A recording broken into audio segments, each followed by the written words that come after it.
The Culture Fair is helping Simpson students take steps to promote diversity. At this event, authors are sharing their work and celebrating what they do with students. Today we're going to be seeing what everyone's favorite class they've taken here is. Simpson baseball faces off against Wartburg Saturday at 2 p.m. after defeating them back-to-back games the night before. Talk about a huge week this week for Storm Sports.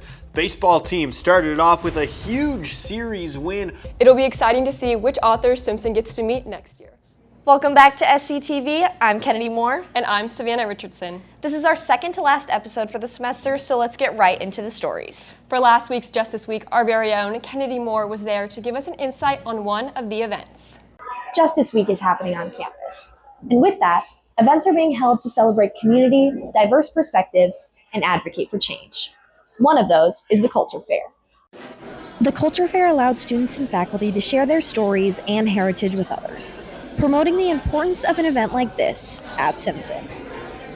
There are a multitude of cultures that are celebrated throughout the student body and staff, so that being represented is a really cool thing. I use this really good opportunity to be able to see parts of the world without even leaving their own state.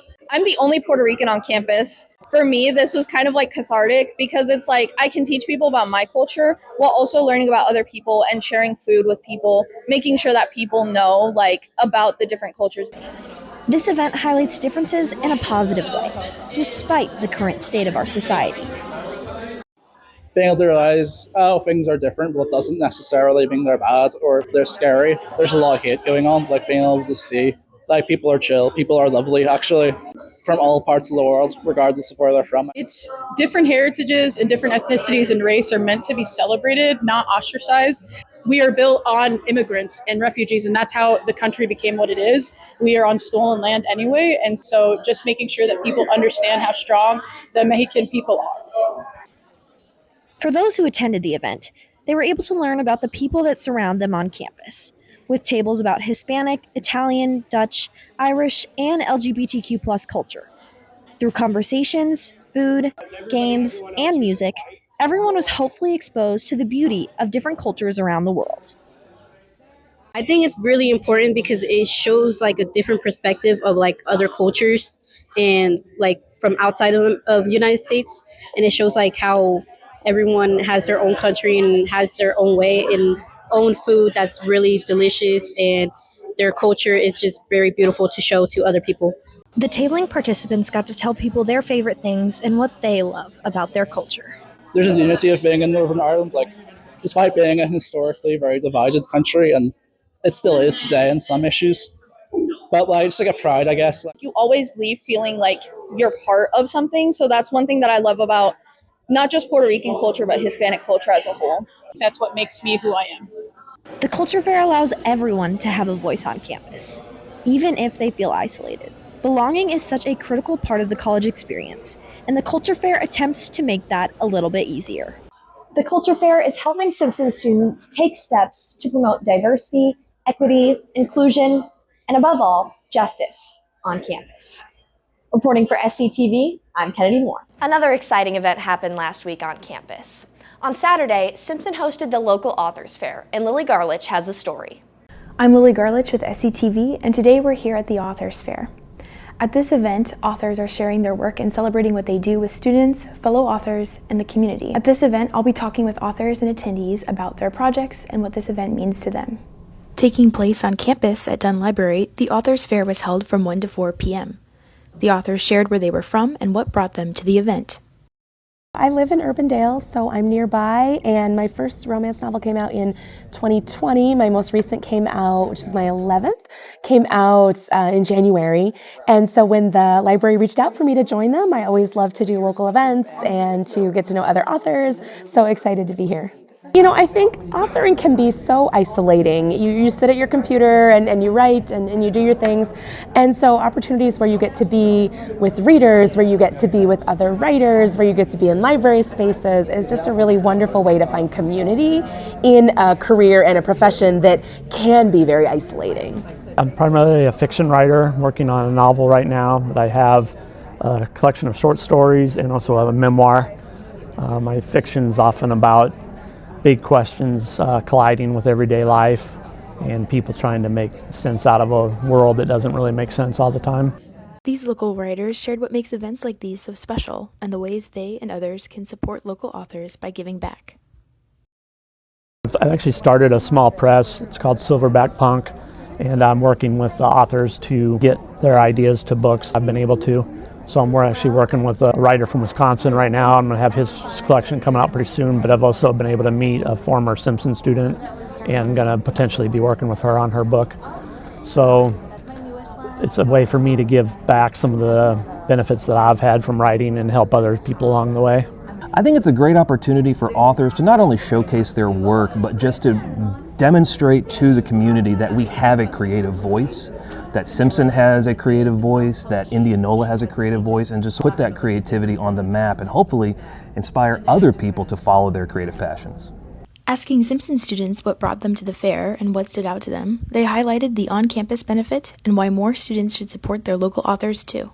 I am a really avid reader, so I was really curious, and there's a couple of light panels in the other room too that I was interested in. So, and it's Saturday, so I figured I'd come in. Right. I do read a lot. I also write a lot, so just being able to come over here and see people. Yeah, just being able to have a one-on-one conversation with smaller writers. I feel like all the conversations I've had are like people who are published through big firms, and it's different talking to I guess more down-to-earth writers. When it's more local, more indie-based, it feels like you're talking to next door neighbor and not someone trying to sell you something.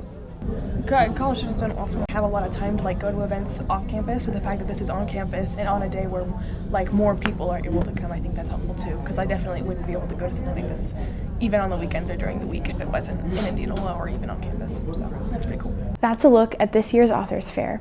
For SCTV, I'm Lily Garlich.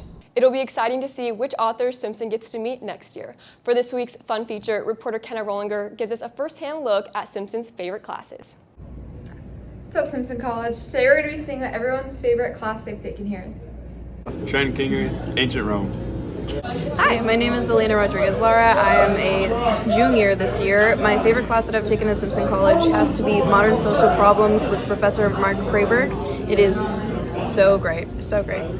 Matthew Florence, Sports Sales. I'm Lydia Dobson. I am a sophomore. My favorite class I've taken at Simpson is definitely Criminology with Mark Brouillet. Jack Schaefer, Mammology. Luke Beanblossom, Public Relations. My name is Abby Rouse, and one of the favorite classes I've taken with all of my friends was Bio 111. With SCTV, I'm Kenna Rollinger. Now to Rob with this week's sports recap. Talk about a huge week this week for Storm Sports. Baseball team started off with a huge series win over Wartburg this past weekend. They won 5-1 in Game 1 thanks to an 11 strikeout gem by Charlie Thomas on the mound. Jake Edinburgh got the save there. In Game 2, it was not a pretty start. Went down 3-0 right away. Jack Schaefer looked a bit flustered out there, but he never wavered, and neither did the Storm lineup. They battled all the way back to run rule the Knights 13-3 in just 8 innings. Jack Schaefer pitched a gem after inning 1. Storm looked to complete the sweep in Game 3. That one was on Saturday. With more on that, we have Mason Brouillet.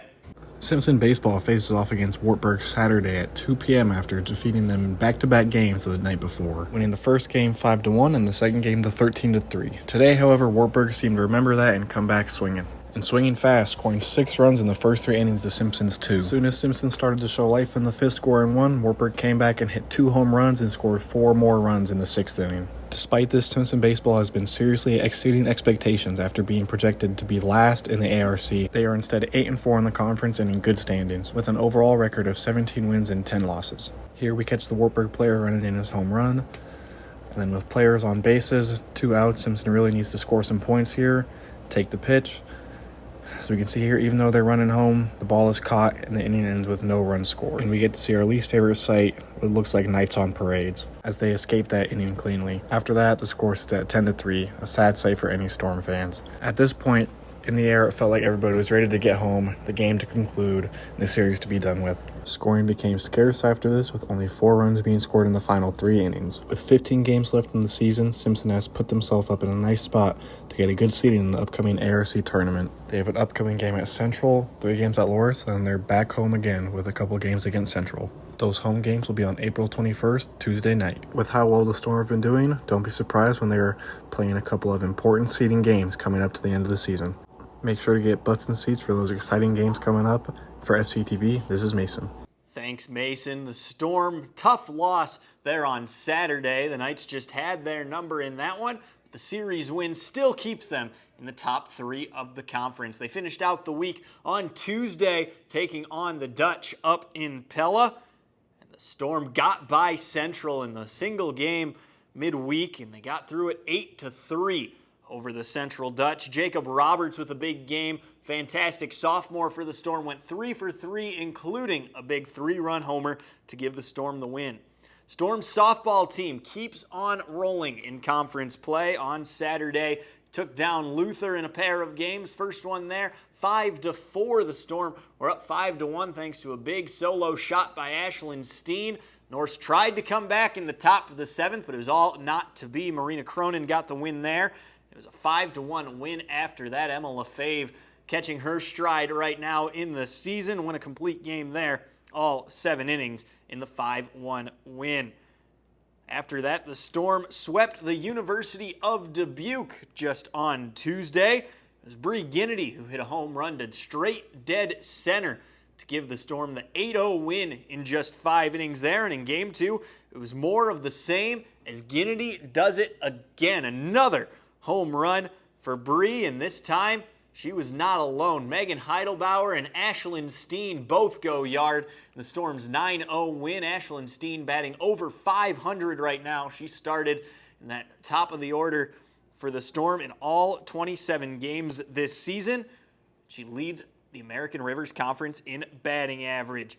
After that, the Storm tennis team dropped a pair this weekend. First one to Wartburg, second one to Luther. Both of those were 7-0 losses. On the track this weekend, it was a huge weekend. First at the Jim Duncan Invitational up at Drake, Ross Sayi goes sub 500, or sub 55 rather, in the 400 hurdles. He breaks the top 10 list for the Storm there. An event, one of the toughest to get on the top 10 list for the Storm.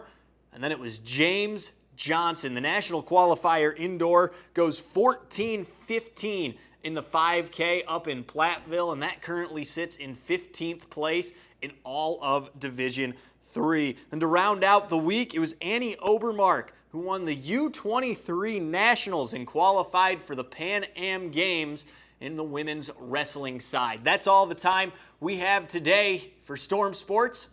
I'm Rob Howes. Thank you, Rob, for that sports update. And with summer around the corner, next week we'll be taking a look at President Stuebner's first year here at Simpson. I'm Kennedy Moore. And I'm Savannah Richardson. Roll Storm.